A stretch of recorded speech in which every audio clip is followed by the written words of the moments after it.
भाव लिखना पड़ा।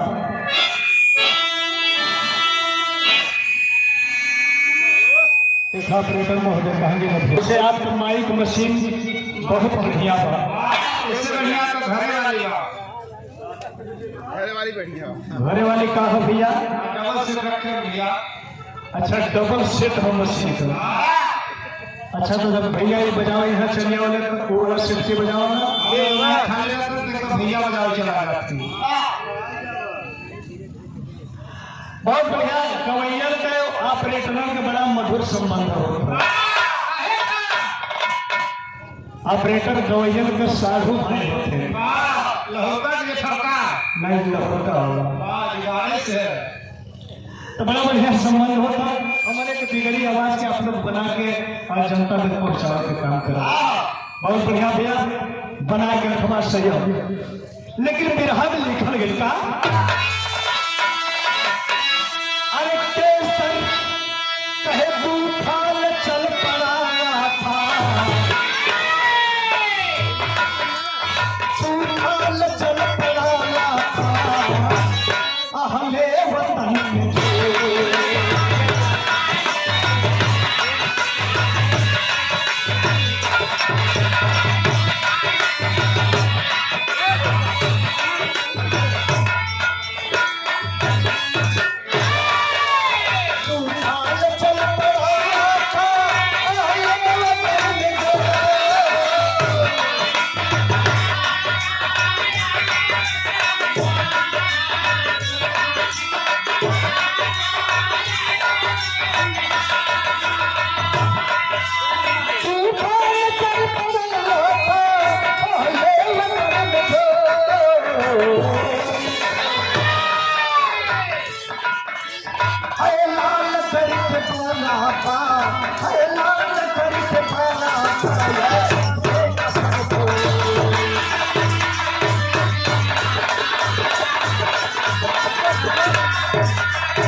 कहानी की शुरुआत हुई।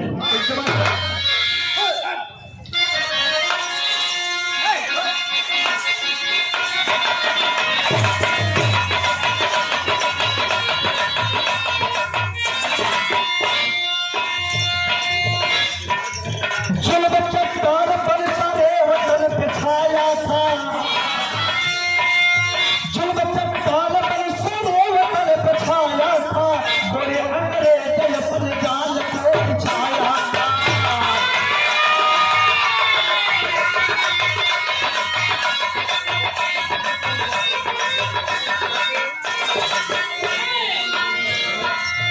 गोरों से ज्यादा ये काले कुकर्म करते थे, गोरों से ज्यादा ये काले कुकर्म करते थे, बाहर बेटी गया परू में सदा मरते थे।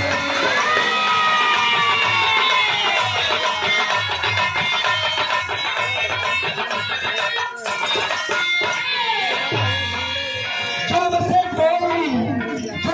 कोई तो भगवान से शैतान बना, किसी का जन्म तो इंसान से हैवान बना।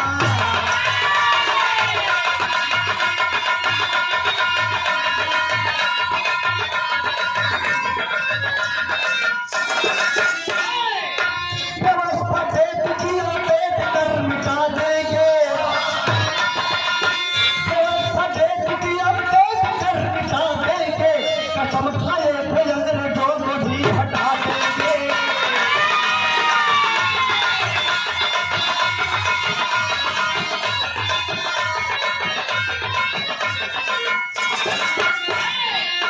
बड़ी सी छाले के लंदन से लौट आऊंगा, बड़ी सी छाले के लंदन से लौट आऊंगा, चाली पक्के साले आतंक को मिटाऊंगा।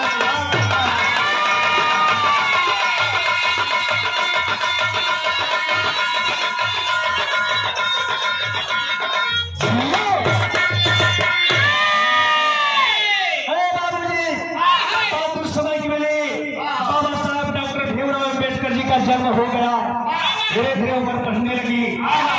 कक्षा 5 मैं जब पढ़ने की तैयारी जब हुई, बाबू राम जी राव पढ़ने के लिए गए, नाम लिखवाने के लिए किसी विद्यालय में नाम नहीं लिखा जा रहा था। जिस विद्यालय में जाते वहां का अध्यापक बोलता कि नहीं भीमराव, इस लड़के का नाम नहीं लिखा जाएगा राम जी, जो छूत हो, शूद्रों के लिए, छूतों के लिए शिक्षा नहीं है। आखिरकार बाबू राम जी राव अंग्रेजी फौज में सूबेदार के पद पर तैनात थे। अंग्रेजी अफसरों के सहयोग से एक विद्यालय में गए। उस विद्यालय का प्रधानाध्यापक बोला कि राम जी, मैं तेरे बेटे का नाम तो लिख लूंगा, लेकिन 3-4 शर्तों को मंजूर करना पड़ेगा। बोले बताओ कौन सा शर्त है साहब? वो अध्यापक बोला, पहला शर्त होगा आपका बेटा बैठने के लिए टाट पट्टी अपने घर से लेकर आएगा। दूसरा शर्त होगा कि आपका बेटा विद्यालय के अंदर नहीं जाएगा, विद्यालय के बाहर बैठेगा, जगह जूता चप्पल रखा जाता है। तीसरा शब्द होगा आपका बेटा पानी पीने के पात्र को नहीं छुएगा, नल की टोटी को नहीं छुएगा। अगला शब्द होगा आपका बेटा ब्लैक बोर्ड के पास नहीं जाएगा। अगला शब्द होगा आपका बेटा और ये बच्चों के साथ खेल नहीं खेल सकता। बाबू राम जी राव ने कहा कि रे साहब, अरे मास्टर साहब 5 नहीं बल्कि 50 शर्तों को मानने के लिए मैं तैयार हूं, लेकिन मेरे बेटे का नाम लिखा जाना चाहिए। नाम लिख दिया गया। बाबू साहब पढ़ने लगे। बाबू जी विद्यालय के बाहर बैठकर जूता चप्पल रखने वाले स्थान पर बैठकर पढ़ने लगे। धीरे धीरे समय बीतता गया। कक्षा 5 में बाबा साहब पढ़ रहे थे। उसी समय जिला विद्यालय निरीक्षक डिप्टी साहब आते हैं और विद्यालय के अंदर गए, बैठ गए, बच्चों से बातचीत करने लगे। एक सवाल डिप्टी साहब ने कहा कि बच्चों बताओ, इस दुनिया में ऐसी कौन सी चीज है जिसे हम देख सकते हैं लेकिन छू नहीं सकते? बच्चों ने बताना शुरू किया। किसी ने कहा कि मैं सूरज को देख सकता हूं लेकिन छू नहीं सकता। किसी ने कहा कि अग्नि को देख सकता हूं लेकिन छू नहीं सकता। किसी ने कहा कि बिजली को देख सकता हूं लेकिन छू नहीं सकता। विद्यालय के बहरवा अयला डिप्टी साहब, बहरवा छोटा सा लड़का खड़ा हो गया, सकपाल खड़ा होकर बोला, साहब मैं भी एक बात कहना चाहता हूँ। डिप्टी साहब ने कहा, बोलो बेटा क्या बात है? उस सकपाल लड़के ने कहा, साहब हम सूर्य को छू सकते हैं, अग्नि को छू सकते हैं, बिजली को छू सकते हैं, लेकिन साहब यहाँ पे जो रखा है पानी पीने का पात्र घड़ा, उस घड़ा को हम देख सकते हैं लेकिन छू नहीं सकते। अरे बाबू इतने बतिया सुनते हो? वो डिप्टी साहब प्रधानाध्यापक को बुलाकर कहने लगा कि अरे मास्टर, ये लड़का तो बहुत होनहार है, इसके ऊपर विशेष ध्यान रखना। ये लड़का आगे चल करके दुनिया का, इस भारत देश का इतिहास बदल देगा। उसी समय उसने भविष्यवाणी करके चला गया। बाबा साहब की पढ़ाई आगे जारी हुई। हाई स्कूल इंटर पास किए, बीए पास किए। बीए पास करने के बाद सोचे कि आगे की पढ़ाई कैसी हो। उसी समय आरक्षण के जनक छत्रपति साहू जी महाराज ने ऐलान कर दिया,